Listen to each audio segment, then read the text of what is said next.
Hi, this is Mr. Eden with Year 7 video lesson 1.4, addition and subtraction algorithms. So we're going to look at algorithms.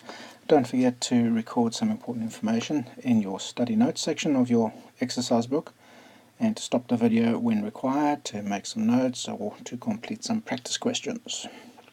Right, let's go.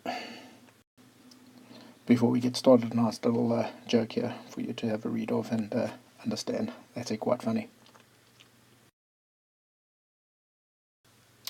So what is an algorithm? Well, an algorithm is a procedure involving a number of steps that eventually leads to the answer of a particular problem.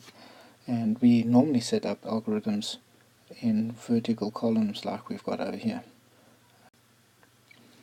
And we also keep our ones, our tens, our hundreds, our thousands, etc., etc., etc.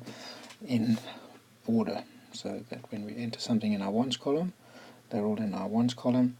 If we enter something in our tens column, they'll all go into our tens column. And if we enter something in our hundreds column, they go in our hundreds column, and so on for all the other ones as well. So an example of an algorithm looks something like this. If we have 234 and we want to add 192 to it, this is how we set it out. And we then obviously solve it. So 4 plus 2 being 6, and 3 plus 9 being 12, and 2 plus 1 being 4. So the answer being 426. Okay, here's an algorithm for you to set out and solve. So please press pause and solve it, and let's see how you go. So the first thing I would have done, obviously, is set it out properly. So I'm going to write 17, and we've got to add 26 to it, and we've got to add 341, and we've got to add it all together. So this will be my algorithm, and this is correctly set out. So we then add up 7 add 6 add 1 would be 14. 4 add 2 is 6, plus 1 is 7, plus 1 being 8, and 3 add nothing gives me 3. So my answer is 384. So similarly, if we do a subtraction algorithm, obviously we have the larger number taking away the smaller number. So we would have, for example, 259 subtract 182. And again, that is correctly set out. 9 take 2 being 7. 5 take 8 we can't do, so we've got to borrow. So that one becomes a 1. That becomes a 10. So we're borrowing 10 from the 200. So that's 15 take 8 giving us 7.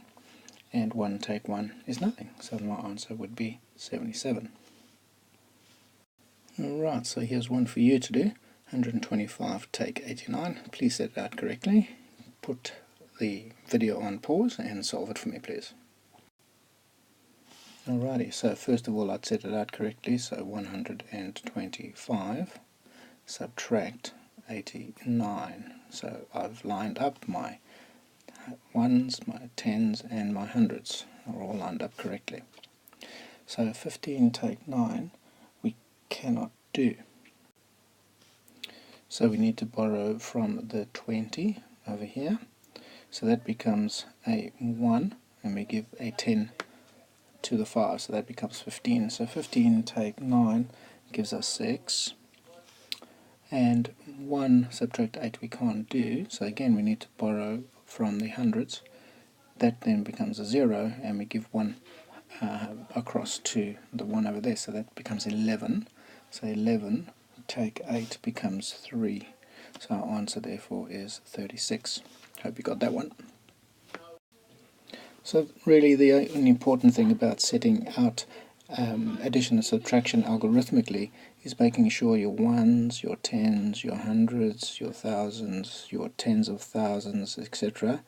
Are all lined up underneath each other. It makes it a lot easier to do your addition and or your subtraction. And also rule your line down and make sure that you get your answers out correctly. That's it.